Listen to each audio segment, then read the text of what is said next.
That's not a good introduction, Kevin. You want to Oh, clean that that's up a bit? funny. Yeah, it's been 50 years. Imagine. Uh, how Did old you is come it? in at the very beginning, or was it a year later? About 6 months after it was started. Yeah, a group of people, a guy who was a reporter for the Herald Examiner, wasn't happy with the local newspapers, and was also kind of the heir of the underground newspaper, LA Free Press and Village Voice. And so it took its inspiration from that. Um, the name, pretty obviously, is from Easy Rider, the Peter Fonda movie, and also the Weekly Reader. Um, I mean, literally, we expect the name to be taken literally. That just be a nice, easy to read newspaper. So, Were you at the time a recent graduate from Berkeley? Santa Clara. Oh, okay, all right. So, um, but anyway, I want to thank you for this invitation. I've always thought of the community church as sort of an oasis of calm in a town not known for being calm.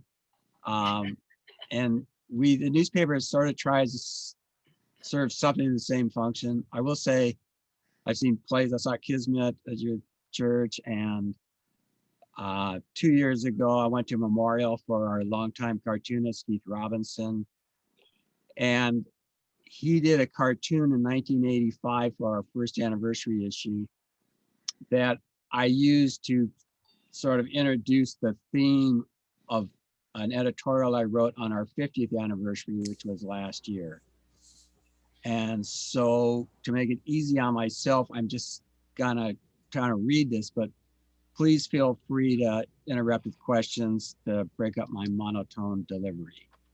Your daughter. So anyway, Keith's cartoon, which I'm going to show you, you're not going to be able to read it, I don't think, but I'll read some of it for you.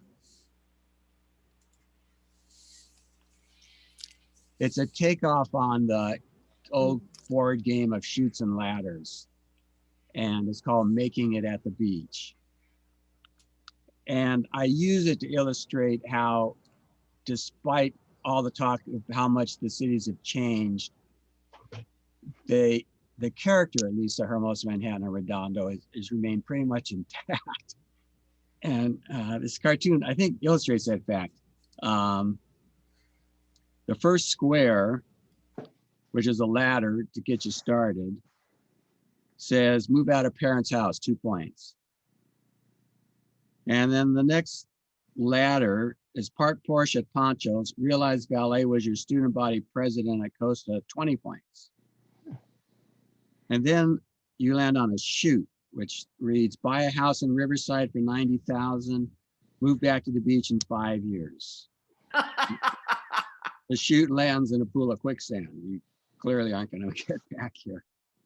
And then the winner of the game, of course, is the first person to land on the square that reads, buy a house on the Strand. So I'm going to close that out, stop the share. So the cities, to me, they always have sort of a sibling rivalry. And Manhattan, I've always thought of as the entitled older sibling, the wealthiest, most conservative of the 3 beach cities, equally envied and resented. Its public art is cerebral. A 15-foot diameter circle of glass, the light gate changes colors with sunlight, stands sentry in front of City Hall. Each January 27 and November 14, residents gather to watch the sunset aligned with a keyhole-shaped opening in the glass. Hermosa, like a second child in pop psychology, is the rebel child. Its politics can be defined as anti-high-rise, anti-oil, anti-development, anti-establishment. A city planning commissioner once wrote a column for Easy Reader called Anti-Density, which is ironic in this time because if you're aware of SB 9, Hermosa and Manhattan have spent decades trying to downzone their communities to reduce density. And now the state's contemplating legislation that would essentially eliminate single family zoning and allow you to build 2 or more units on any lot anywhere in the state. So that's an aside. Hermosa's public art is big murals on buildings and bronze statues of surfers. The murals depict the city's fabled music history, ranging from Miles Davis at the Lighthouse to Black Flag founder Greg Ginn at the Old Baptist Church. Before founding his seminal punk band in 1976, Greg Ginn wrote music reviews for Easy Reader. No one at the paper recognized that 30 years later, Rolling Stone would rank Ginn on its list of 100 greatest guitarists, which I suppose it depends on your taste in music. Greg was kind of a loud guitar player. Hermosa's counterculture made it the logical place for a disaffected Los Angeles Herald Examiner reporter named John Wilson, who's raised in Manhattan Beach, to found what he called an alternative to entrenched local publications that favored big growth and the political status. The paper's name, Easy Reader, was a play on Peter Fonda's counterculture anthem, Easy Rider, and the grammar school Weekly Reader. Redondo, by contrast, though the oldest of the three beach cities, is like the neglected third child. It's the most naturally gifted and most unsure of itself. After 2 decades of starts and stops, the council approved $400 million redevelopment of the waterfront. That was about 4 years ago. Then a year later in 2017, after seeing the Fashion Island style scale model of the proposed restaurants, hotels, retailers, and movie theater, the residents, led by mayoral candidate Bill Brand, voted to downsize the waterfront. Memories lingered from essentially the Miamiization of their esplanade and the last waterfront development in the 70s, when the old Triangle Center, which was all that remained of the old downtown, following the boat marina redevelopment in the 50s, the old downtown was condemned to make way for a row of waterfront hotels. Among the displaced was Red's Bait Shop, and with the generations of Redondo fish lore, a small part of which was preserved in an Easy Reader interview with Red before he retired.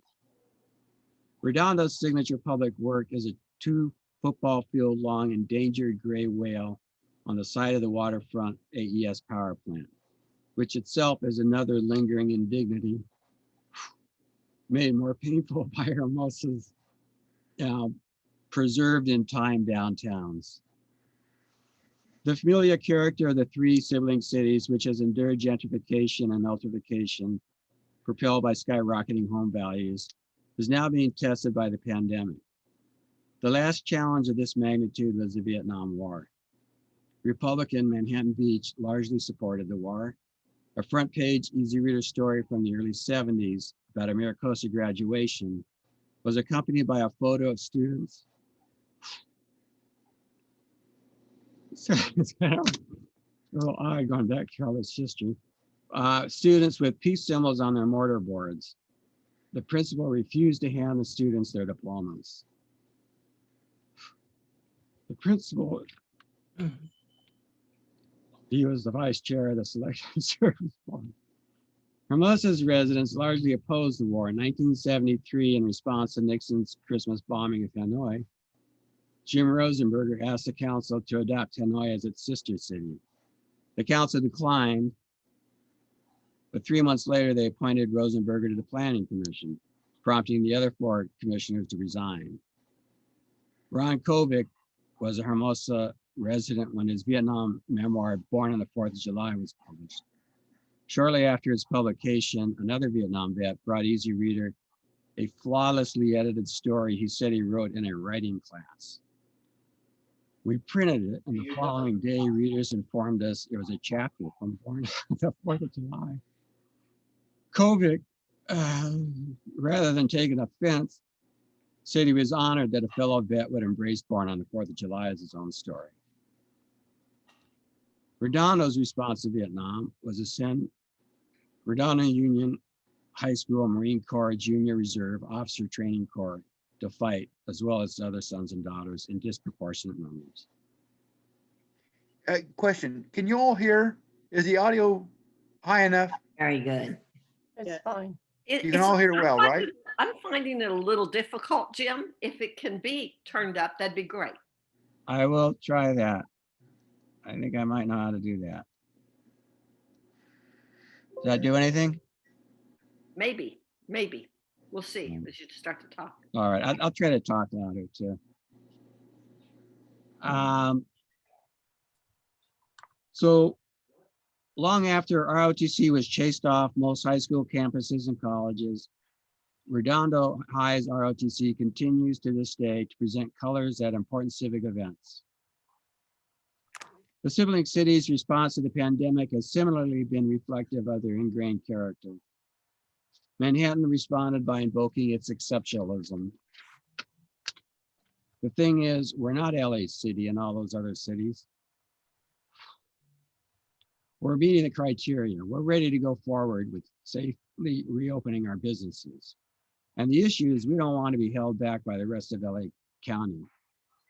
Councilman Stephen Napolitano said at the May 19th, which was last May council meeting. Following his remarks, the council voted to ask Governor Newsom to exempt Manhattan retailers from the statewide ban on in-store sales. Retailers, reading about the letter to the governor, interpret the council request as approval to defy the ban and open over the upcoming Memorial Day weekend, which most of them did. Well, we made the right decision, and I do it again, Mayor Richard Montgomery said later, despite the fact the government did not lift the ban on in-store sales. So what's the deal with the pier? Napolitano asked 2 weeks later at the June 9 City Council meeting. The pier had been closed since March by the state. The pier is owned by the state. Why don't we just open it up, Napolitano? We've opened up the Strand and everything else. I don't understand why we don't take the key out and unlock it. We're big boys and girls. We can open up our own pier. I'm willing to take the risk of being taken away in handcuffs. Then came the 4th of July, which unfortunately was on a Saturday. And if this was a Chutes and Ladder, Manhattan would have gone down the chute. We had 13 COVID-19 cases in May. In June, we had 55. In just the first week of July, we had 32 new cases, which would have been the week after 4th of July. We need to do something, Councilwoman Nancy Hersman said at the council meeting. In previous council meetings, Hersman and ally Hildy Stern have been dismissed by the council majority as alarmists. Early on, Mayor Montgomery questioned methodology the county used when it showed the city's COVID cases steadily climbing, but not any longer. The city, I think, has about 1,000 cases now. It's been doubling the number of cases pretty much every 50, 60 days. So when the city, that week, when the city recorded 83 new cases, Montgomery kind of came to his senses and said, I couldn't believe people weren't smarter than that. Most of the cases came from a private party that went to a public club. Napolitano, and here the city pivots to its credit, proposed the council form an ad hoc committee, and that committee since then has taken far more stricter action, including requiring masks. All the signage and shaming is not moving the needle. We need enforcement. On a 4-to-1 vote, the council approved issuing $100 fines to people not wearing masks. Hermosa, being a more progressive city, saw sort of opportunity in the pandemic. At its March 24 meeting, which is a year ago, March 2020, the day Hermosa's first COVID case was reported, the council unanimously approved an emergency ordinance prohibiting residential and commercial evictions during the state emergency. The action came days ahead of a similar federal eviction ban. And to protect property owners, they also banned the banks from foreclosures. All 3 cities relinquished street parking to allow restaurants to set up outdoor dining to compensate for the ban on indoor dining. But Hermosa's council, having long advocated a carbon neutral, car-free city, saw the parking lots as justification and opportunity to convert car lanes to bike lanes. At its Tuesday council meeting, the council expanded outdoor dining by reducing Hermosa's 2 northbound and 2 southbound lanes on Hermosa Avenue in each direction to 1 and converting the freed up lane to bicycles. And then about 2 weeks ago, they did the same on Pier Avenue. And it's been fairly controversial, a concern about traffic being slowed down. But generally speaking, people seem to have accepted the bike lanes and I even welcomed them, I think. In Redondo, in response to the pandemic, the mayor, Bill Brand, was an outspoken proponent of sheltering at home and masks in public when the pandemic began. He's undergoing cancer treatment. On March 12th, his city became the first of the 3 beach cities to issue a local emergency proclamation. Senior centers were closed, gatherings of more than 250 prohibited. At the time, there were no cases in the city. 3 weeks later, Redondo received unwanted recognition as a pandemic hotspot when the newly opened Kensington at Redondo Senior Assisted Living and Memory Care Community Center announced that 21 patients, 17 staff tested positive and 4 had died. Still, large number of residents protested in front of City Hall along the Esplanade when the city complied with the state and county shelter at home and business closure orders. But I don't think to this date, though, Redondo ever approved or mandated mask wearing. The residents just didn't want it. I'm getting a lot of emails asking, why do we need to wear masks? Mayor Brand said at one council meeting. We're doing a great job in Redondo Beach. We're way below county levels. We're the lowest in the South Bay, except for El Segundo, said Councilman Nils Nahenrein. So the council voted unanimously against requiring masks to be worn. So basically Manhattan's pivot, Hermosa's sort of taking advantage of the opportunity, and Redondo's just sort of sticking to its libertarian, blue collar sort of thinking. They all ended up pretty much in the same spot. They all have about 3 cases per 100 reported. They're all doubling about every 50 days the number of cases, and the number of dead is pretty much proportionate. Hermosa has 8 dead, Manhattan 12 dead, and Manhattan Beach or Redondo Beach 22 dead. And that's pretty much where I ended my talk. I don't have any way to gracefully escape this. So are there any questions? Uh-oh, I screwed up. Can you still hear me? Yes, we can hear Good. you. All right, I just got to figure out a way to get back on the screen. There you go. So I'll start with a question. Before I've been in Manhattan Beach, well, 40 plus years, probably 50. Before moving in, for 9 months, we rented in North Redondo. My impression was that North Redondo was a very different city from South Redondo. South Redondo being coastal, North Redondo being inland from Hermosa. Do you see that dichotomy, any dichotomy in Redondo Beach, north versus south? Yeah, it's actually, it's a well-articulated, pretty bitter divide. North Redondo feels neglected. South Redondo has not only the beach, but Riviera Village. The council candidate who's challenging John Grand for the 4th district, which is North Redondo, is campaigning on slowing traffic on Artesia, having more parks in North Redondo. So yeah, there's a constant drumbeat of complaints from North Redondo about South Redondo being the favored part of town. And it's hard to rectify because North Redondo is more apartments and Artesia is a main arterial. So it's going to be tough to slow traffic on that street.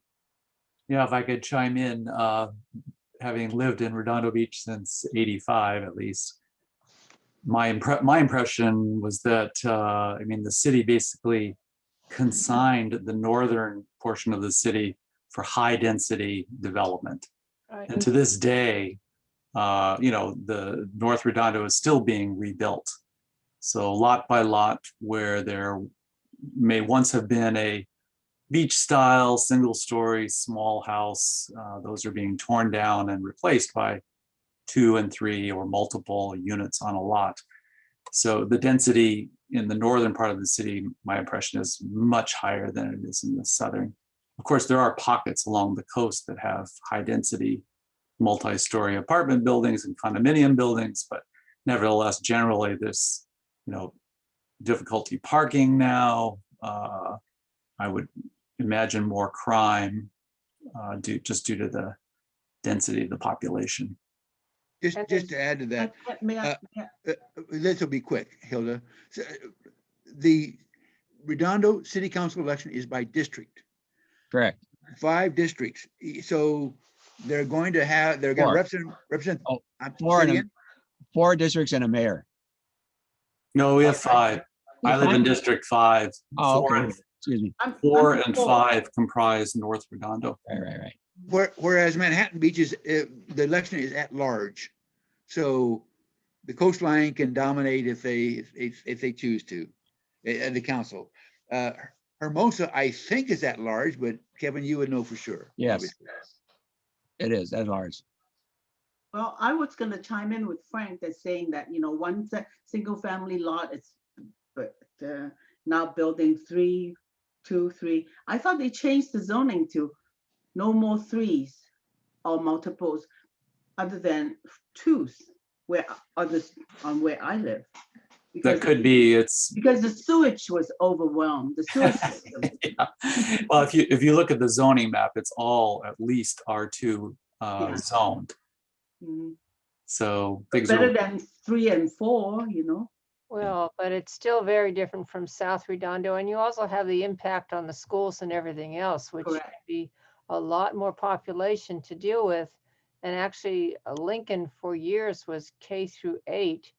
And now they require you to go to the middle school, either to Washington or to the one down near Redondo High. And that has been a result of the population. So yeah, it's a second sister to Redondo down in the central area. And we have virtually no walking areas except the Edison easement, which borders from Manhattan Beach Boulevard across to, well, past it's a grant. Artesia. Yeah. Yeah. One of the big issues, I guess 40 years ago, was the closing of Artesia School.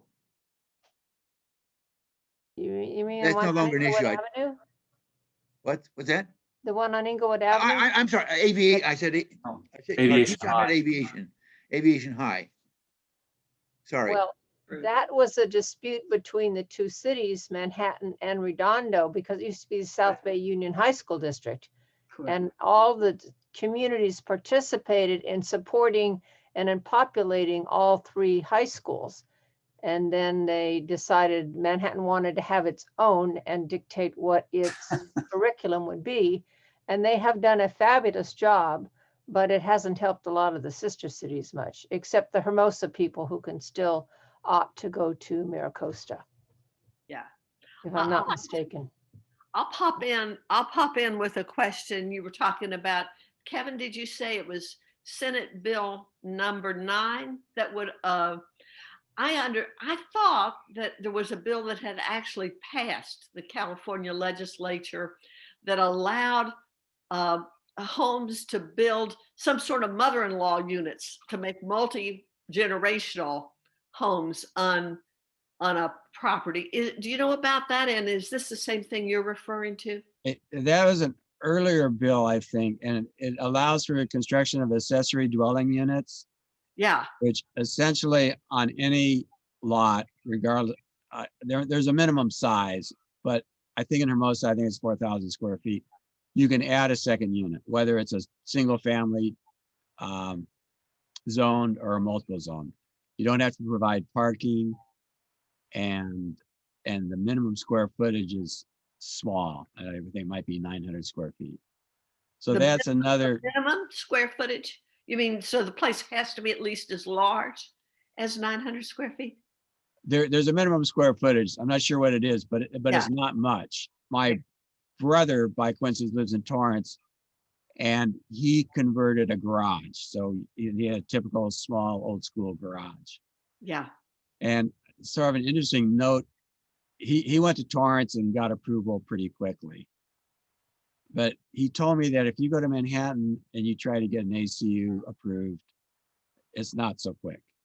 The cities generally don't want them, but they're bound by state law to allow them. Yeah. And you mentioned Hermosa Beach putting a moratorium on house foreclosures. Is a community allowed to dictate to the banks that way? Yeah, I had the same question and I have not gotten an answer. The banks are pretty much, I think they pretty much stopped foreclosing though. So it's probably for appearance's sake as much as anything else. Yeah. I had a question. Cody or Kevin, pardon me. In the LA Times about a year ago ran a little booklet with the median incomes of all 55 or 100 cities in the county. Manhattan Beach was like the 5th highest in the county, $146,000 median income. Hermosa Beach was 2nd, and Redondo was 3rd. I'm wondering, has that kind of ratio or those differences, has that been going on for the last 50, 60 years, or has it only been in the last 20 years that Manhattan Beach seems to be so much wealthier than Hermosa and Redondo? And what, I think it's been consistent.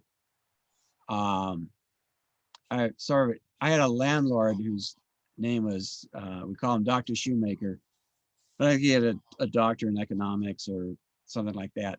But in the 70s, he lost a lot of money in the commodities market and decided he was going to put his money in real estate. And he and his brother, he had a twin brother, rented a helicopter, flew over LA, and decided that Hermosa Beach was the perfect spot to invest.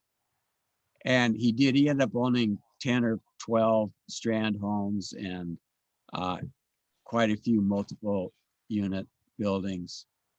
But I always sort of teased him about the fact that if he just bought in Manhattan Beach, he would have made twice as much money. Not that he didn't do very well, but no, it's just been that way. so there's always been a definite income difference between the three, average income difference between the And three. you can see it in house prices. Yeah. Manhattan's a good 200,000 more for a similar house in Hermosa, and probably the difference is pretty close to that in Redondo.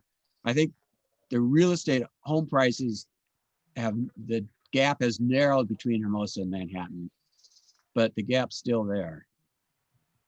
I just wanted to chime in that it's rather brazen. I live in North Redondo, just across Aviation. And, I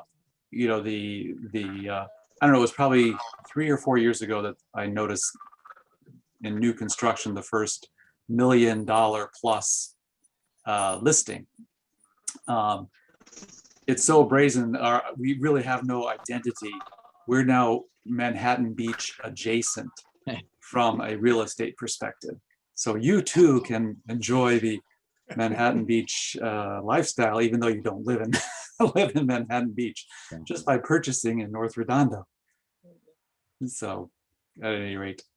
Well, you're lucky you don't live east of Sepulveda like some of us.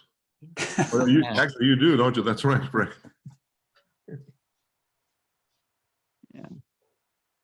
Well, it has its benefits, though. I mean, to be able to live in a community that's average home isn't $2.2 million. But I mean, in North Redondo, I'll bet the average home is bumping up right against $1 million. Yeah, the new construction is generally 1.4 to 1.6 million. Yeah. So sort of an interesting story. There's an artist named Don Spencer whose father built a house on the sand dunes in El Porto. And Don, if you've lived here for any length of time, he was an artist and he drew these postcards, which are little scenics of downtown Manhattan, the old Lamar movie theater and that sort of thing, that were sold in drugstores when Manhattan had drugstores.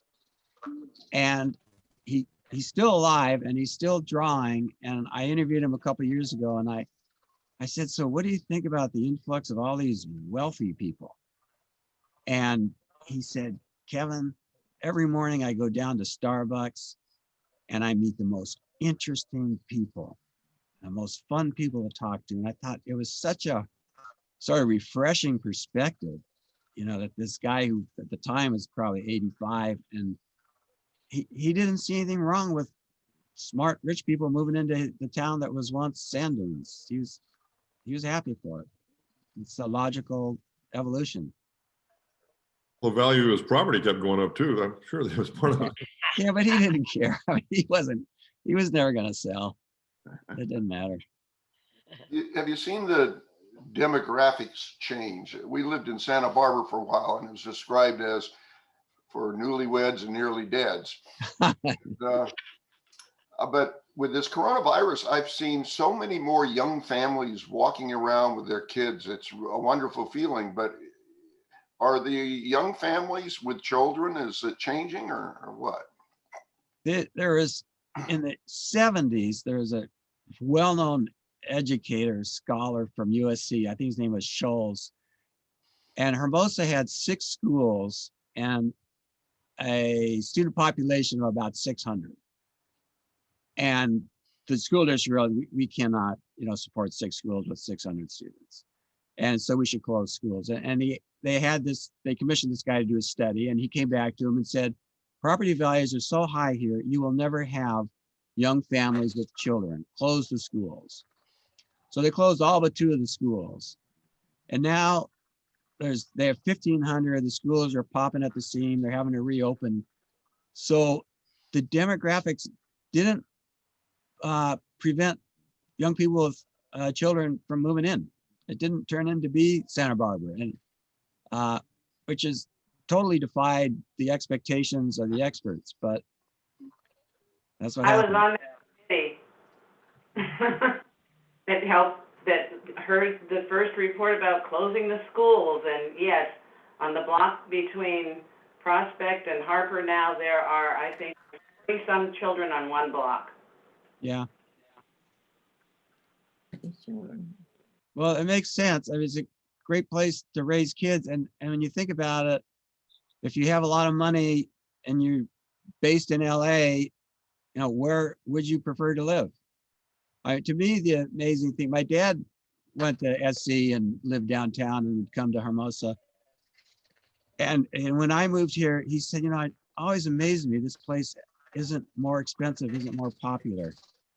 You know, why people would prefer the West Side or Beverly Hills or the Valley, he just couldn't understand it. But I don't think it was till the 90s that the South Bay and the beach cities in particular began rivaling the West Side for desirability. And that was probably largely because of the schools, because the West Side's LA City.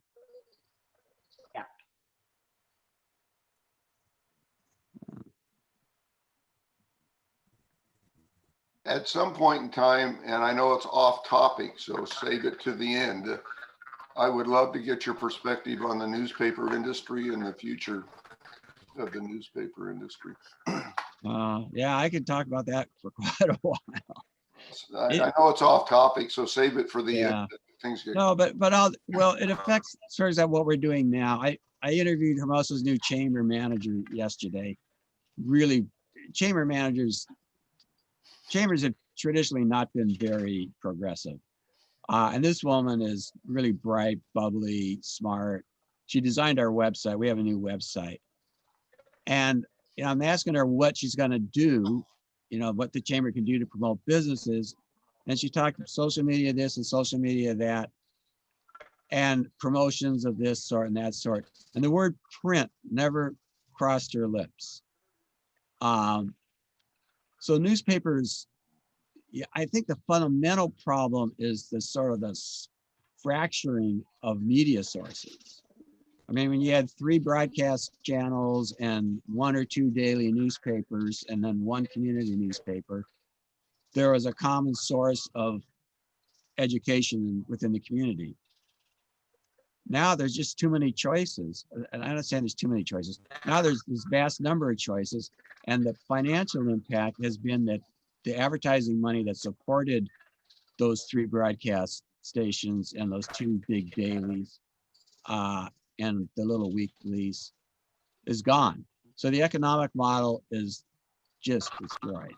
And and nobody, this is the kind of frightening part, is nobody, if this was banking or automotive is going to go electric, power is going to go electric, banking has its new concepts, but newspapers have they don't have any idea where they're going to be in 5 years. I asked the guy from the LA Times who's head of their digital development. And I said, so like, what's your 5-year plan? Because I'd like to copy it. And he said, you mean like, what's our 5-month plan? And they just had no plan. And it's still, newspaper journalism, it's really expensive. I mean, even for me, if I'm not gonna have someone cover Manhattan Beach well, it's a full-time job. So I'm gonna pay him anywhere from 30 to 50,000 a year. And he's gonna last for about a year and he's gonna be gone. If it's the LA Times, the reporters, they're gonna be getting 100,000 a year.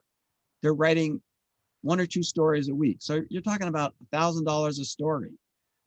And then you're talking about selling web subscriptions, online subscriptions for $50 or $100 or $400. I mean, that barely pays for a lunch to go out and interview a source.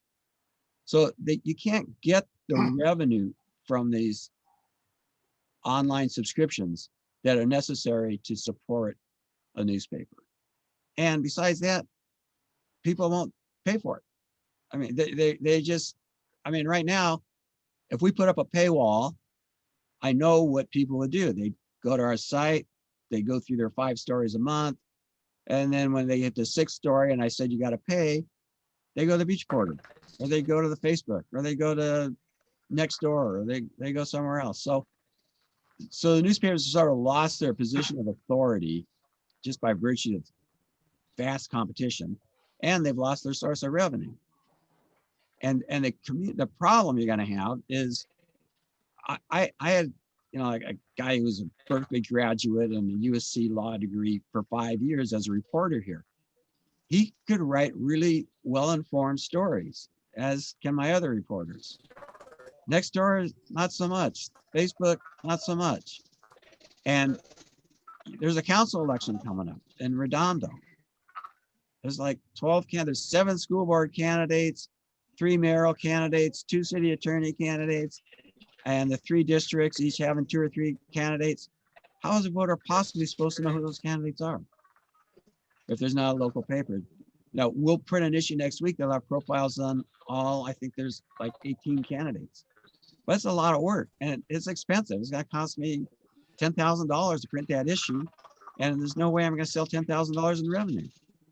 So the long-term thing, I don't know. The COVID was almost a blessing because we ended up getting PPP money and that'll carry us through for another year or so. After that, I don't have a clue. And neither does the LA Times or the New York Times. Kevin, how much support did you get when you sent the letter out regarding a voluntary subscription? Yeah. Fee a couple years ago? We get a couple hundred a week, but it costs about 20,000 a week to put the paper out. So it's just like, Not enough. it's a very frustrating situation to be in. I mean, it used to be we go sell an ad for $1,000. We sell 10, 15 ads, 10, 15,000 bucks, sell a couple quarter-page ads, a couple half-page ads, and our costs were covered. And we weren't going to get rich, but we were going to pay for next week's paper. Now I just don't see how that's going to happen. I mean, when the pandemic ends, the stores reopen, we're going to be where we were in, pre-pandemic, where we're scrambling, trying to figure out how to get enough advertising to basically take it away from Google and Facebook and all these other people, and also retain readers. I mean, look at the people turning in on this. I mean, you're all 60 plus. I don't think it's somewhat analogous to the problem churches are having. I read this one story that the new church is CrossFit, or the new church is club soccer. Little League. that's right. People, I mean, it used to be on Sunday. What else was there to do but go to church? What else did you do in the morning but read the daily newspaper? And it's changed. Yeah. Senator Ben Allen was on a town hall, and he was saying how important it was to have strong local newspapers with strong investigative abilities, because for one thing, he said the bond companies would issue would issue bonds at lower rates if the towns were forced to toe the line because of the investigative properties of the newspapers. Yeah, there was a study that he's citing that it was an interesting observation that yeah, the lending rates to cities would be lower if the cities weren't corrupt. And when you look at, say, what happened in Compton and City of Commerce and Vernon, where for decades people were stealing money, and you try to figure out, what's the commonality there? The Times got a Pulitzer for its story, I think, on Vernon. But my thought was, well, where was the Times during the 20 or 30 years that those people were ripping that stuff off? And the answer is A, Vernon didn't have a newspaper, so there wasn't going to be a reporter. And B, the Times, I don't think it was 73 cities in LA County. Even the LA Times at its height didn't have enough staff and money to cover all the cities, do all the reporting that needed to be done. So it's only going to get done if each individual city has some sort of journalistic watchdog. And the question becomes, how are you going to fund that?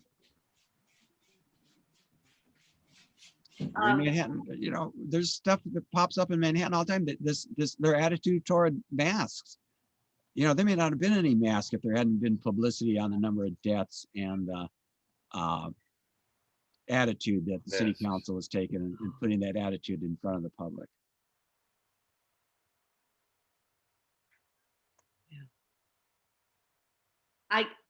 I wonder, I think that certainly at the national level, advertisement has been somewhat problematic for major news outlets because it muzzles the ability of large media things to be able to criticize things that are against the corporate interest. And so that resulted in PBS, and places that are more neutral. And of course, that's been a struggle to fund PBS or anything. But I wonder if there could be a model where part of the city revenue goes to supporting a local paper like yours. Well, you identified a fundamental flaw in the original newspaper model, which is being advertiser supported. I mean, even though the LA Times is paid subscription, the $1.50 you'd pay does not cover the newsprint costs. I mean, you got like £1.50 of newsprint at $600 a ton. So it's all advertiser supported. Yeah. And newspapers prided themselves on pissing on their advertisers, but it was always a problem. I mean, I remember Mobil Oil canceled all its advertising, which was about $500,000 a year in the Wall Street Journal, because this is going back to the 80s probably. They didn't like some stories they did in the Wall Street Journal, said, what do I care? We're making millions, if not billions anyway. We don't need your 500 million. But as advertising declines, yes, it's the threat of the advertisers not liking what you're printing becomes a bit more problematic. And in a small town newspaper where the number of advertisers is limited, it's really problematic. I mean, if you'll notice, Beach Reporter has always had 10, 20 pages of real estate advertising. Easy Reader has virtually none. And there's a very specific reason for it. We ran stories on rent control. We ran stories on the owner of Remax going to jail. And the realtors boycotted us. I offered free ads to realtors. And they said, no, we don't want them. And that has continued for, I don't know, 40 or the 50 years that I've been, I mean, ever since we started printing. And it was simply because we wrote stories that did not reflect well on a certain advertiser. And I don't even blame them. I mean, if I had a restaurant and you write a bad review about me, I'm not going to advertise in your newspaper. So there's this fundamental problem with being advertiser supported. There's also fundamental problems being government supported. The logical ideal would be your reader supported. I mean, if I'm going to send a reporter to a council meeting for 4 hours and it's costing me $200 to send them there, and you, the reader, are the beneficiary, not the advertiser, then you, the reader, should pay for it. But readers have been conditioned to essentially get their news for free, whether it's from radio, TV, or paying pennies for the LA Times.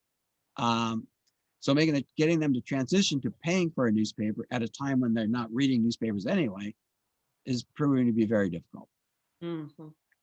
Can I get That would back? be the solution. I mean, if I had 10,000 subscribers paying $100 a year, I'd be okay. I could put a paper out. But getting from, we have maybe 400. Getting from 400 to 10,000 is, it probably cost me $200 a year to sell a $100 subscription. I got us off topic. Get Yeah, back you to- sure did. Do we have, what's going on with Bruce's Beach? I just saw that the committee issued a sort of a city apology, but other than that, I think it's one of those things that's kind of gonna go away. Okay. It's gonna what? Not- Go away.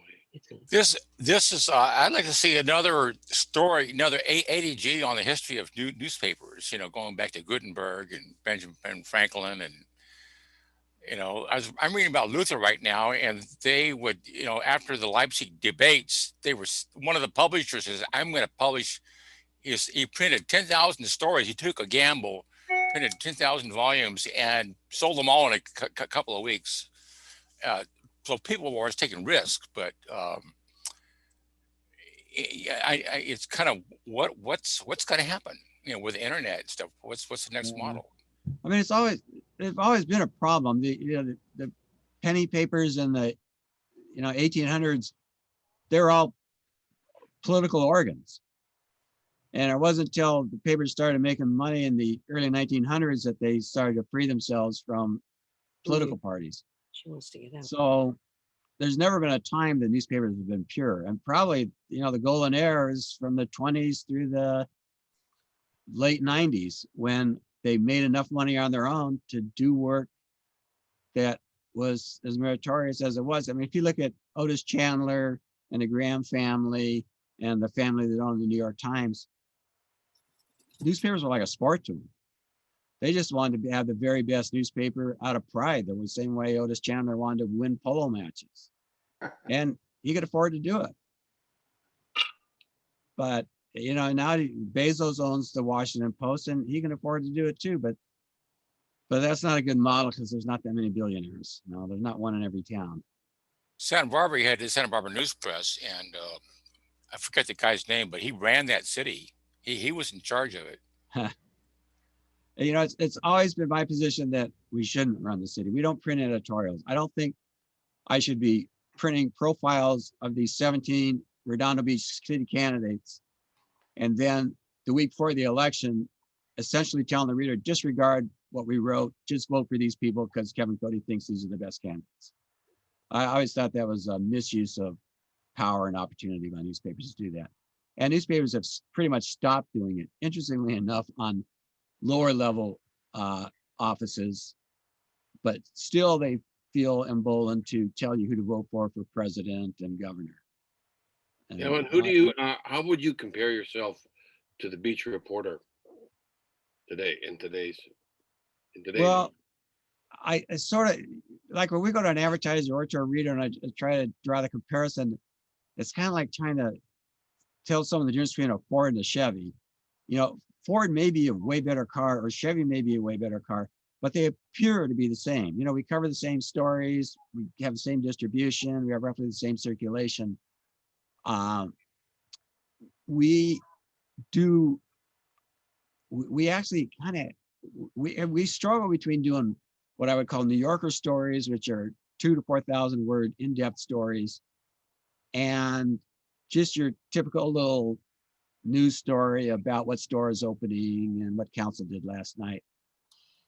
We do the longer stories because I hire writers who that's their ambition to write really good stories. So, you know, basically I think we have better editorial, but from as a sort of a platform, that's a problem. We're pretty much indistinguishable. We should merge, to be honest with you, because it would extend the life of a newspaper in the three beach cities for X amount of time. At one point, the Daily Breeze owned the Beach Reporter. That's not the case now. Are they back to being independent, or are they? No, the Breeze owns the Beach Reporter, but the Breeze is owned by, I think it's called United Media, which is based in Colorado. And they're a hedge fund. They're the most notorious hedge fund. It begins with an A. I forget how you pronounce it. But they just suck the blood out of publication. They'll see that a publication, say like Beach Reporter, is doing $1 million a year. I think, hey, $1 million a year, if I cut costs 20%, I make $200,000 a year. And so that's what they do. So you'll notice Beach Reporter now doesn't have reporters assigned to towns. I mean, Daily Breeze used to have 23 reporters. It has 2 now. Beach Reporter used to have 5. Wow. It has 2. We always have had 5. And until the pandemic, we had 5. We'll be back to 5 when the pandemic ends. But it's because of the emphasis I put on journalism. I mean, you can't cover the 3 beach cities with 2 reporters. You can't cover the 17 South Bay cities with 2 reporters either. So the job's just not getting done. And advertisers and readers are going to realize this. So the circulation is going to shrink. The advertising base is going to shrink. And the hedge fund company is going to keep cutting costs at Beach Reporter and the Daily Breeze. And that's something you won't have at Easy Reader because I'll just shut the paper.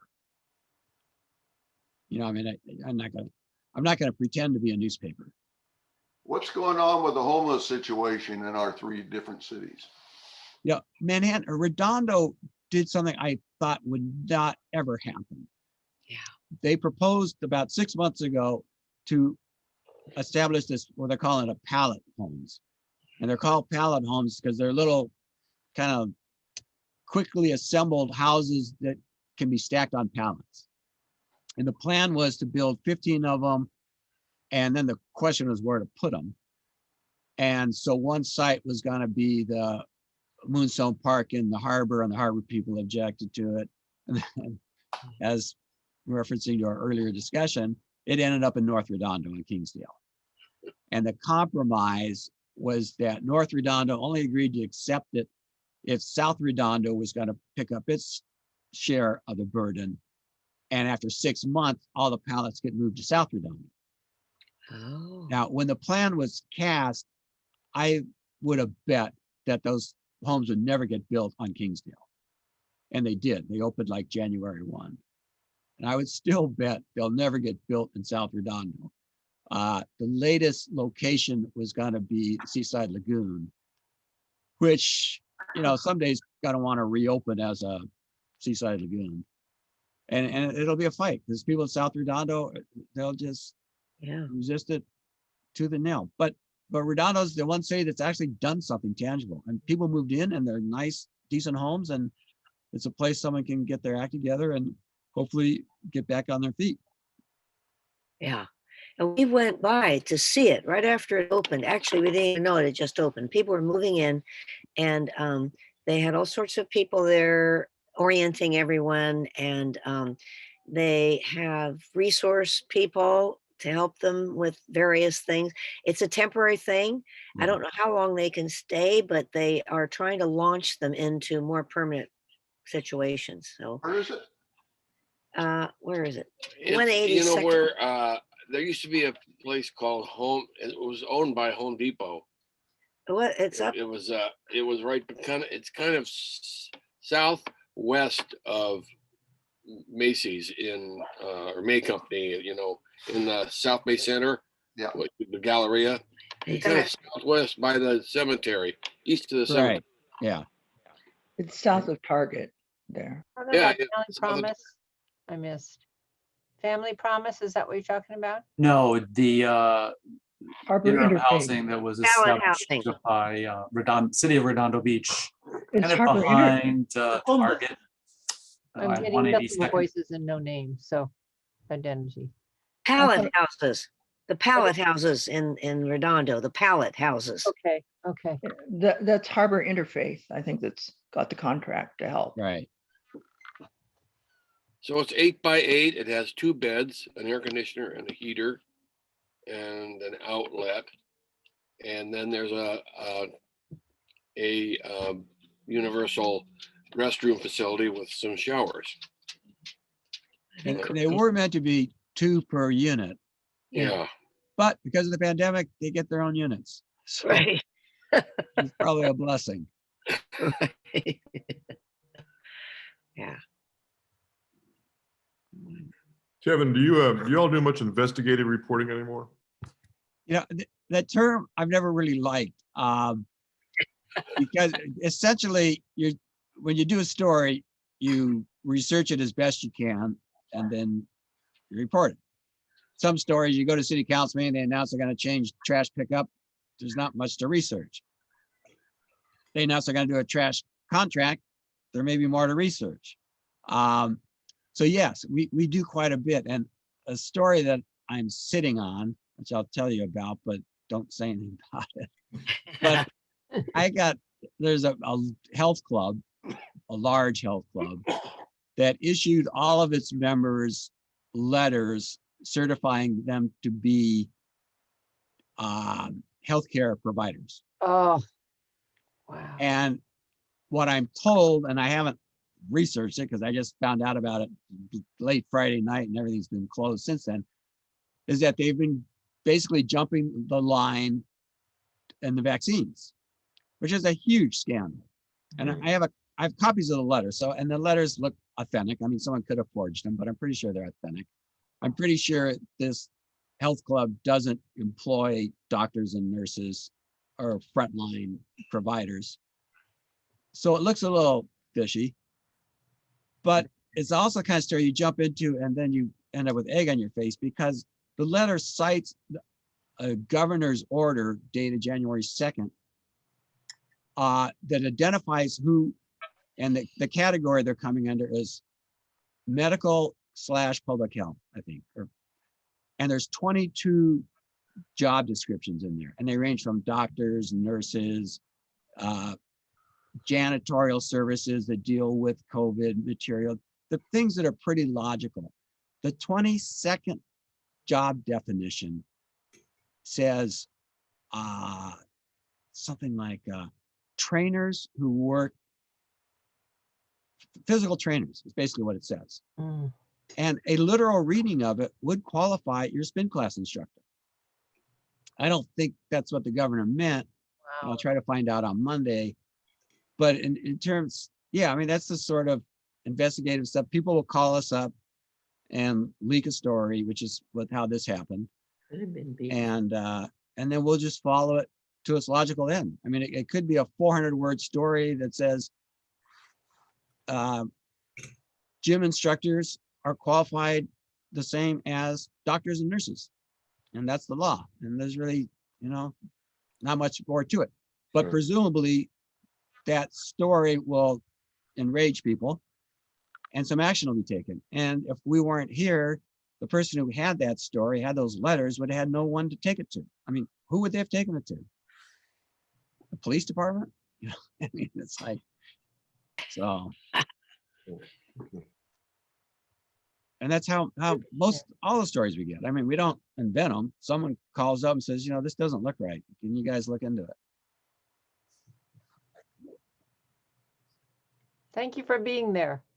Oh, well, thank you. Yes. It's fun. I mean, it's a lot of fun, but it's just, I mean, it's like, clergy, education, there's just not clear-cut funding paths for these things. Do you have an online presence, Kevin? We do, and we get about 200,000 visitors a month to our website, which makes it a fairly successful website. And we sell ads on it. Oh, And you'd think if we get 200,000 people to go to the website, we could probably support the website, but no, again, a page in our paper is $1,000. A page in the LA Times is $20,000, a print page. Wow. A website ad on Easy Reader is $500 a month. So I get half of what I get every week from a full page advertiser once. And on the website, you can't have 30 pages of ads. You can have 3 or 4 and nobody looks at them, and they don't work very well. So the only solution to sustaining a website is with a paywall, with people paying for it. But people won't pay for it. Yeah. I mean, they're not now. Eventually they will. I mean, they did with music. Music made the transition. But again, it's not even working that well with music anymore.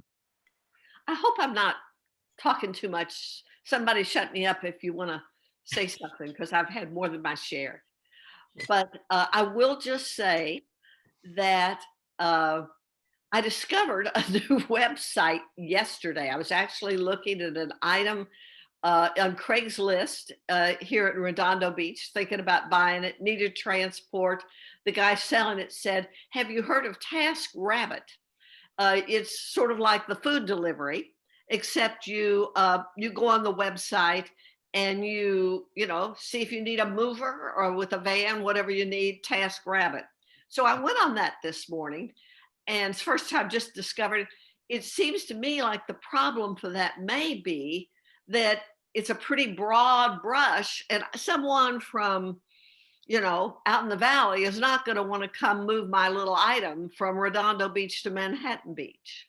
Mhm. And I wonder, I think the future, the best ecological future is one in which there's a thriving local commerce. And I wonder if all of these people now that are doing service jobs, such as moving and delivering groceries and stuff, if there could be a local, so you would part of your website would be, I'm not just looking for a mover, I'm looking for somebody that would move things that I could actually sign up for online that lives in the beach cities. Yeah. That Well, kind of- that is an argument for like our classified section is there are local tradesmen and local customers. And it would transition to the web. But people are doing it. I mean, there's just a lot of TaskRabbit websites out there. But yeah, we are positioned to do it. Newspapers did fail in taking advantage of the internet early on, and they should have been the Craigslist. They should have transitioned from classifieds, which were their actually over 50% of revenue, even for the LA Times, used to come from classifieds. And they should have made the transition like to Craigslist, and they missed it. They didn't do it. You think it's too late? It's certainly too late for them. It might not be too late for someone local like us. Yeah, it might not be.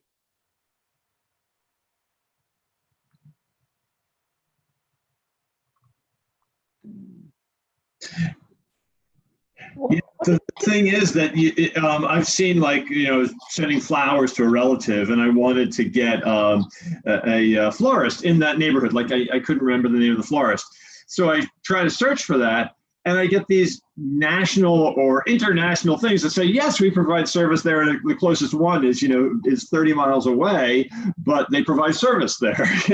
So it's online. It sometimes is challenging to really have a genuinely local search, but the way that you do with a newspaper where they really are local. Well, our one sort of hopeful experiment is direct mail. We're mailing the paper. Direct mail is 4 times as expensive as throwing it from the back of a truck, but it's in the loss of ad revenue to the internet. The one traditional means of advertising that still is fairly successful is direct mail. And so we're mailing the paper once a month to every house in Hermosa, Manhattan, Redondo. Hopefully you're getting it. And I think you make a good point that the internet itself has a problem because it's so scattered. that if you could gather basically the news you need and the advertisers you want to patronize in one place reliably, there might be a future for that. And that's basically what we're trying to do with our mail edition of Easy Reader. And we're doing it. We have a magazine in Palos Verdes that, despite the pandemic, is actually still doing fairly well. And I think it's because it's direct mail. Interesting. What is Which is patch? a distinction between us and the Beach Party and the Breeze. They'll never go to direct mail because their management's in Colorado and they're just not, they don't have the feet on the ground to know what's going on here, to realize the thrown off the back of the truck is not the ideal way of distribution. What is patch? I'm trying to think who owns Patch. But anyway, it's a national, they have kind of an interesting business model. They start essentially a franchise in every little community and hire one person to sell it and write it and do all that kind of stuff. And I think it's Liz Spear in Manhattan Beach. And she does a very good job of covering, breaking news and press releases. But she's not going to do any what you call investigative reporting. I mean, there's not going to be a story on that site that's more than 100, 150 words. And you can't really explain the misuse of letters to jump ahead in the vaccination line in 50 words. So it has its place, but it's also not viable. I mean, they can't sell enough, they don't have enough viewership to sell enough advertising to make it last.